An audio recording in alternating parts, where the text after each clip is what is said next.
Welcome to America Remember. Every day, history whispers the names of those we've lost. Today, we look back and honor the lives of notable Americans who died on this very date. He only needed 3 words to become a legend.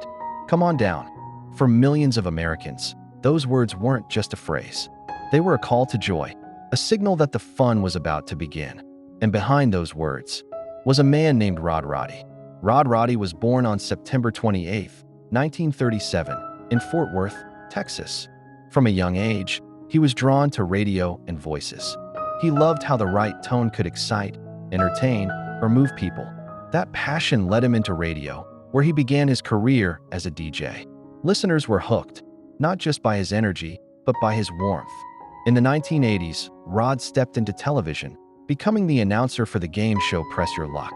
His voice became part of the show's charm, bold, fun, and full of personality.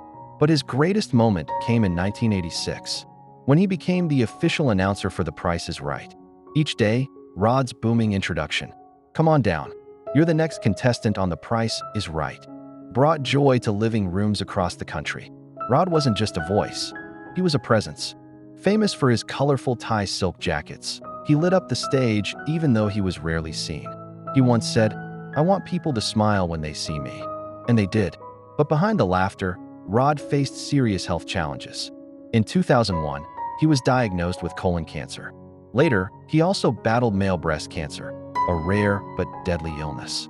Rod turned his fight into a mission, urging people to get screenings, saying, "If I had gotten a colonoscopy sooner, I might not be in this situation." Even while undergoing treatment, Rod kept working.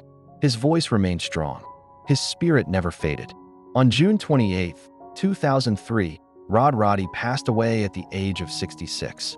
His death marked the end of an era in television. Bob Barker called him a dear friend and a joy to work with. Fans across America mourned the loss of the voice they had grown up with. Rod Roddy didn't win Oscars or top the headlines, but he brought happiness into people's lives. Every single day, he showed us the power of being bold, of being kind, and of using your voice to lift others.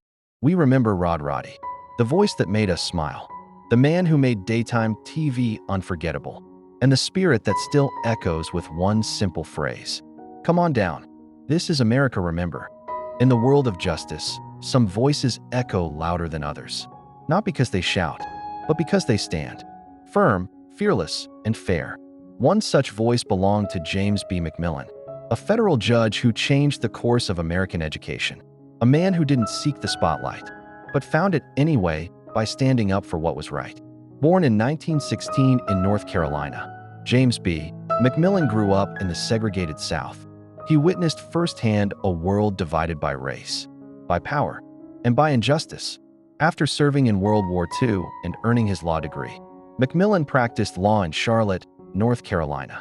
In 1968, he was appointed to the U.S. District Court by President Lyndon B. Johnson, just as America's battle over civil rights was reaching a boiling point. Then came the case that would define his legacy. In Swan v. Charlotte-Mecklenburg Board of Education, Judge McMillan ruled that schools in his district, despite the law, were still deeply segregated. And he didn't just call it out. He ordered action. McMillan introduced busing, a plan to transport students across neighborhoods, to integrate schools that had been separated for generations. The backlash was immediate. There were protests, angry letters, even death threats. But Judge McMillan stood firm. He said, "The Constitution requires that we act. I am not here to win a popularity contest."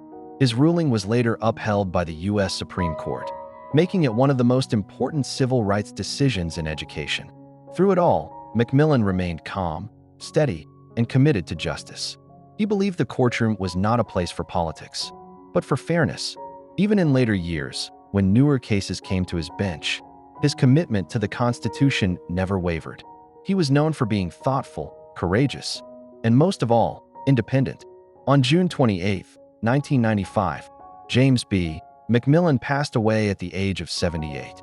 But his legacy continues in every integrated classroom, in every student who sits beside someone different from them and learns that we are stronger together. Judge McMillan didn't ask to be a hero. He simply did what the law and his conscience demanded.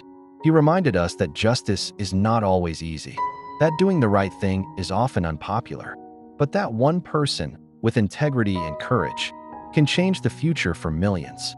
We remember James B. McMillan, not just as a judge, but as a defender of equality and a quiet giant in the fight for civil rights. This is America Remember. She made us laugh. She made us cry. She made us believe in love, even when it was complicated. Nora Ephron wasn't just a filmmaker. She was a storyteller, a humorist, a cultural mirror. Her work captured what it meant to fall in love, to grow older, to be human. Born in 1941 in New York City, Nora Ephron was raised in a family of writers. Both her parents were screenwriters, and from a young age, Nora was sharp with words and sharper with wit. She began her career as a journalist, writing essays, satire, and features with a voice that was bold, smart, and funny. Her articles for publications like Esquire and the New York Times were celebrated for their honesty and bite.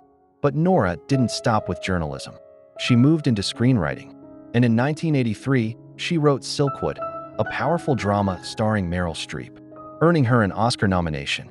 Then came a shift, from serious to romantic, from dark drama to bright comedy.